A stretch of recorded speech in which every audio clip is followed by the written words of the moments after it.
Halo Sobat BSI, bersama saya Andre Maulana di sini. Saya akan menjelaskan tentang sertifikasi Cisco yang bekerja sama dengan Cisco Networking Academy Universitas Bina Sarana Informatika.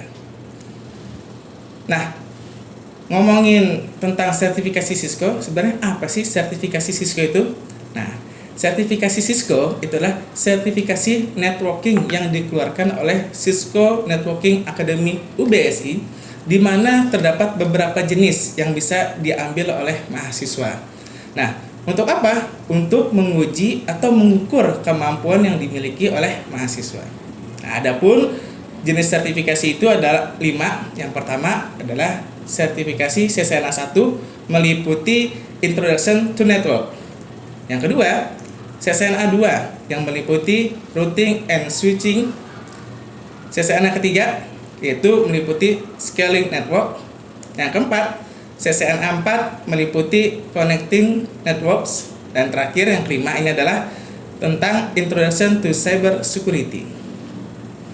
Kemudian manfaatnya apa sih? Tentu saja manfaatnya sangat banyak apabila mahasiswa mengambil sertifikasi ini. Nah, bagi mahasiswa, kemampuan ini harus disertai dengan sertifikasi sebagai bukti kompetensi yang dimilikinya. Tanpa sertifikasi, kemampuan yang kita miliki nggak ada artinya kayaknya. Kemudian siapa sih yang berhak mengikuti sertifikasi ini? Sertifikasi ini berhak diikuti oleh semua mahasiswa yang aktif perkuliahan di Universitas Bina Sarana Informatika dengan beberapa syarat-syarat yang ditetapkan oleh Cisco. Antara lain, mahasiswa ini harus bisa lulus sertifikasi untuk tahap selanjutnya. Sebagai contoh, mahasiswa nggak bisa nih mengikuti CCNA 2 apabila CCNA 1-nya belum lulus. Begitu juga CCNA 3 belum bisa diambil apabila CCNA 2-nya belum lulus. Jadi bertahap CCNA 1, CCNA 2, CCNA 3, dan CCNA 4. Nah, kapan diadakannya? Nah, sertifikasi ini diadakan setiap semester, dimulai semester 2. Jadi semua mahasiswa yang berhak mengikuti ini bisa mendaftar mulai dari semester 2, semester 3, semester 4, dan semester 5 selanjutnya. Bagaimana pengerjaannya? Nah, pengerjaan ini meliputi pembelajaran di kelas, yaitu lab teknik jaringan komputer, kemudian diikuti dengan ujian-ujian yang diselenggarakan oleh Cisco Networking Academy BSI.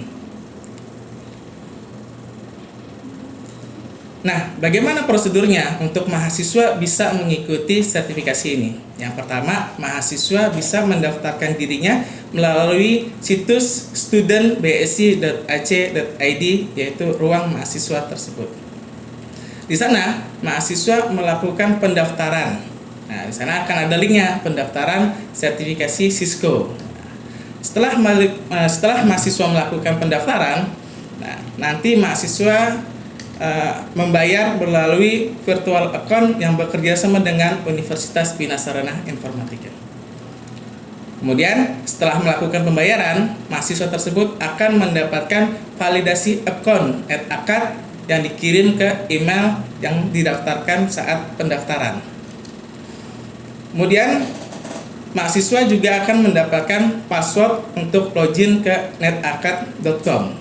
Nah, setelah melakukan login, di sana mahasiswa akan melakukan validasi data diri berupa nama lengkap, alamat email, dan lain-lainnya. Kemudian langkah terakhir adalah mahasiswa bisa mengikuti sertifikasi tersebut.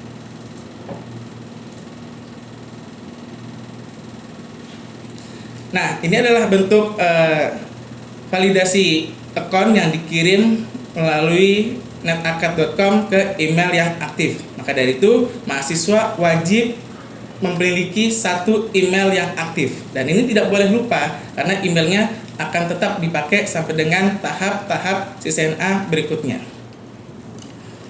Terkadang mahasiswa juga memiliki permasalahan, Pak, emailnya tidak dapat gitu kan. Nah, sebenarnya emailnya itu sudah terkirim. Ada beberapa email yang masuk ke dalam spam seperti ini.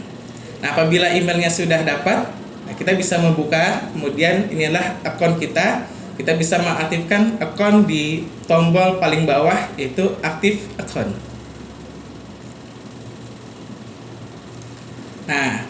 Setelah kita klik active account, di sini kita harus melengkapi biodata seperti email yang valid yang kita gunakan untuk akun NetAccount kita, kemudian nama lengkap, nama awal, nama belakang, kita dari negara mana, sampai dengan perusahaan, dan kita wajib membuat password. Nah, harap diperhatikan bahwa password yang kita gunakan di sini terdiri dari 8 karakter yang terdiri dari angka, huruf, simbol. Mohon sangat diperhatikan, jangan sampai lupa untuk password login ke NetAccount-nya. Nah, apabila mahasiswa sudah melakukan validasi data, kemudian membuat password, nah mahasiswa dapat mengunjungi situs netaccount.com. Nah, di sana mahasiswa bisa melakukan login dengan menggunakan username atau email yang sudah didaftarkan tadi, kemudian memasukkan password yang sudah dibuat tadi. Nah, ini sebagai contohnya seperti ini. Oke, setelah masuk ke login NetAccount, ada beberapa langkah-langkah yang harus diselesaikan untuk memastikan bahwa user tersebut memang benar-benar aktif. Di antaranya adalah mengecek nama lengkap, nama belakang, dan email yang digunakan, kemudian jenis kelamin, dan lain sebagainya. Setelah semua urutan telah kita laksanakan, kemudian terakhir adalah kita meng-create account agar supaya kita dapat mengikuti sertifikasi tersebut.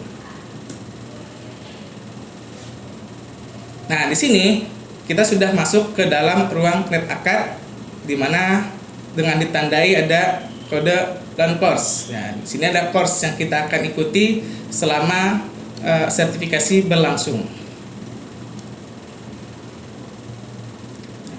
Biasanya mahasiswa itu akan terdaftar di course-nya masing-masing dengan ditandai dengan kode-kode kelasnya seperti CN, titik 1, titik 1, 19, 1, 13, 37, titik 01.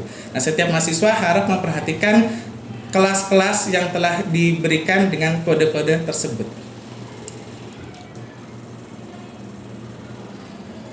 Nah, sekarang kita akan bahas permasalahan-permasalahan apa sih yang terjadi selama mengikuti kegiatan sertifikasi ini. Ada beberapa masalah. Biasanya masalahnya itu yang pertama adalah mahasiswa kok belum dapat email dari Cisco. Nah, padahal dia sudah melakukan langkah-langkah prosedur pendaftaran tersebut. Yang kedua, biasanya emailnya tidak bisa verifikasi. Nah, ada juga biasanya permasalahan sertifikasi tidak terdaftar pada kelas. Jadi sudah masuk, sudah melengkapi data, cuman dia tidak masuk ke dalam kelas yang sudah ditentukan. Kemudian ada juga beberapa mahasiswa yang lupa emailnya atau lupa passwordnya. Pengen ganti email, ternyata emailnya tidak valid atau salah. Kemudian yang terakhir, biasanya mahasiswa chapter pengerjaan sertifikasinya belum bisa dikerjakan. Nah, solusi dari permasalahan tersebut yaitu mahasiswa harap mendatangi bagian administrasi kampus, kemudian melakukan pendataan. Nanti ADM-nya akan mendata dan ditunggu waktunya sampai akan mendapatkan emailnya kembali.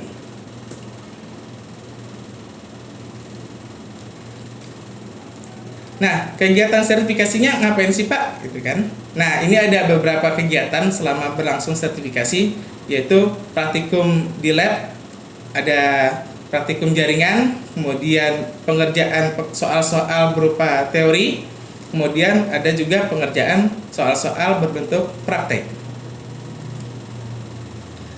Kemudian sertifikasinya apa saja yang harus kita siapkan? Yang pertama, tentu saja kita harus menyediakan koneksi internet. Tenang saja, koneksi internet sudah disediakan di kampus-kampus, jadi kita tidak usah khawatir tentang masalah koneksi internet. Yang kedua, kita harus mempersiapkan pada laptop kita untuk menginstal Java Runtime Environment.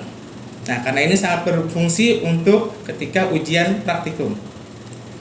Yang ketiga itu untuk mengupdate flash player-nya agar tampilannya bisa muncul ketika mengikuti ujian. Kemudian Mohon bagi peserta yang mengikuti sertifikasi tersebut untuk mengupdate browsernya. Browser yang digunakan boleh meliputi Chrome, Mozilla Firefox, atau Internet Explorer. Dan terakhir adalah pastikan laptop Anda bebas virus. Nah, karena ada beberapa kasus mahasiswa tidak bisa mengikuti ujian karena laptopnya ada beberapa virus yang tidak bisa mengakses ke netakad.com. Kemudian disable extension dan add-ons pada browser.